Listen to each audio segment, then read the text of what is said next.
Selamat malam Bapak dosen. Saya atas nama Diana PT, kelas A reguler sore, semester 7, NIM 17030807. Mata kuliah Sosiologi Terapan. Di sini saya akan mereview sedikit dari buku ke-8, yaitu Teori Atas Informasi Masyarakat, edisi keempat, Frank Webster. Teori dari lembaga informasi. Informasi dianggap sebagai ciri utama dunia kita, di mana dahulu ekonomi dibangun di atas industri dan penaklukan. Kita sekarang menjadi bagian dari ekonomi informasi global. Luas media memperluas profesi informasi dan pengembangan internet meyakinkan bahwa hidup dalam masyarakat informasi adalah nasib kita semua. Mengatasi era informasi mengalir, hubungan virtual dan perubahan-perubahan tantangan untuk satu dan semua. Dalam teori-teori dari lembaga informasi Frank Webster, mulai memahami ledakan informasi, mengambil pandangan skeptis pada apa yang dimaksud pemikir ketika mereka merujuk pada lembaga informasi dan secara kritis memberikan pendekatan utama pasca perang untuk pengembangan informasi. Edisi keempat dari penelitian klasis ini memperkenalkan riset baru dan dengan perubahan sosial dan teknologi dari revolusi Twitter di Afrika Utara hingga krisis keuangan yang memperkenalkan resesi terburuk dalam seumur hidup dengan munculnya media sosial dan membluasi dan meninjau kembali karya para pakar teori kunci dan dalam sudut pandangan perubahan ini. Lebih belak-belakan daripada sebelumnya, Webster mendesak untuk meninggalkan skenario masyarakat di informasi, lebih memilih analisis informasi dari hubungan yang sudah lama terstabil. Buku antardisiplin ini penting dibaca bagi mereka yang mencoba memahami perubahan sosial dan teknologi di era pasca perang, yang membahas isu-isu yang menjadi perhatian utama para siswa sosiologi, politik geografi, komunikasi, ilmu informasi, studi kebudayaan, komputasi, dan librarianship. Tampaknya bagi saya bahwa kebanyakan orang bertanya pada diri mereka sendiri pada suatu waktu atau lain, apa jenis masyarakat ada di mana kita hidup, bagaimana kita bisa memahami apa yang terjadi dengan kita di dunia, kemana itu semua membawa kita, apa yang hubungan kita dengan semua ini. Ini adalah menakutkan dan sering membingungkan tugas karena melibatkan mencoba untuk mengidentifikasi kontaknya dari keadaan yang luar biasa kompleks dan berubah-ubah. Dalam pandangan saya, tugas ilmu sosial untuk mengidentifikasi dan menjalankan fitur yang paling penting dari bagaimana kita hiduplah sekarang. Lebih baik kita melihat kemana tujuan kita, sehingga kita bisa berada di sini kemana kita akan pergi. Beberapa orang dengan cepat menyerah pada tugas, terus terang mengakui konfusi yang lain lagi. Karena menghadapi perbantahan, mengasingkan diri dan malas, keyakinan bahwa kita hanya melihat apa yang kita pilih. Untungnya, kebanyakan orang tetap mencoba memahami apa yang terjadi di dunia dan dengan melakukan pencapaian istilah-istilah seperti kapitalisme, industrialisme, totalitarianisme, dan demokrasi. Sebagian besar dari kita akan mendengar kata-kata seperti ini akan disuarakan sendiri. Yang berikutnya, penyebaran teknologi informasi dan komunikasi, bentuk-bentuk kerja baru, dan bahkan pergeseran dalam sistem pendidikan dan layanan. Izinkan saya mengakui hal lain, karena buku ini dimulai dari kontemporer sosial. Patut diperingatkan bahwa sebagian darinya mungkin sulit untuk diikuti. Jürgen Habermas memang tak dapat disangkal menantang. Daniel Bell di luar populasi karyanya adalah seorang sosiolog yang canggih dan kompleks yang membutuhkan upaya untuk menghargai, dan para pemikir modern seperti Jane terkenal dan menjengkelkan buram. Jadi orang yang bingung tidak akan sendirian dalam hal ini.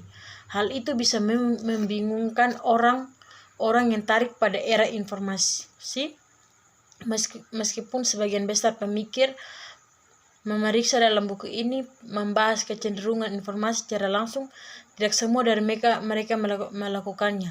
Sementara Daniel Bell dan Herbert, dengan cara mereka yang sangat berbeda dan dengan presin yang patut dihargai, yang bersikeras untuk lebih dari satu generasi, bahwa isu informasi dan komunikasi berada di inti perubahan pasca perang.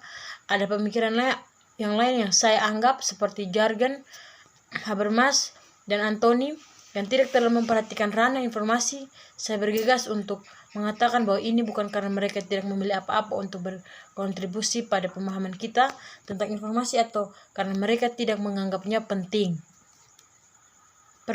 Perbedaan antara para pakar teori masyarakat informasi dan para pemerhati informasi yang mengkaji informasi yang merupakan unsur dasar sistem sosial yang mapan salah satu derajat dengan pemikiran menempati titik-titik yang berbeda di sepanjang suatu kontinum. Tetapi ada tak dapat disangkal satu tiang di mana penekanan pada perubahan dan lain di mana stres adalah para kegigihan. Dan buku ini membangun berbagai perspektif tentang informasi di dunia kontemporer, membahas pemikiran teori seperti Daniel Bell, Francis von mendesak bahwa kapitalisme menyediakan cara yang optimal untuk memastikan informasi yang memadai untuk semua orang. Jane pada postmodernisme dan Jorgen pada lingkup publik. Dengan demikian, kita akan melihat bahwa masing-masing memiliki kontribusi yang berbeda untuk membuat perkembangan informasi. Apakah berkaitan dengan peran dari M. Loves, Kera Putih, Industrialisme, Friedrich von bersikeras bahwa kapitalisme menyediakan sarana yang optimal untuk memastikan informasi yang memadai untuk semua orang. Kita akan melihat bahwa masing-masing memiliki kontribusi yang berbeda terhadap pemahaman kita tentang perkembangan informasi. Apakah itu berkaitan dengan peran karyawan Kera Putih yang melemahkan pemikiran intelektual yang mapan, perluasan pengawasan, peningkatan pengaturan kehidupan sehari-hari, atau pelemahnya masyarakat sipil adalah tujuan utama saya untuk mempertimbangkan dan mengkritik perbedaan penafsiran ini. Meskipun demikian, di luar dan di antara perbedaan-perbedaan ini adalah batas yang tidak boleh diabaikan.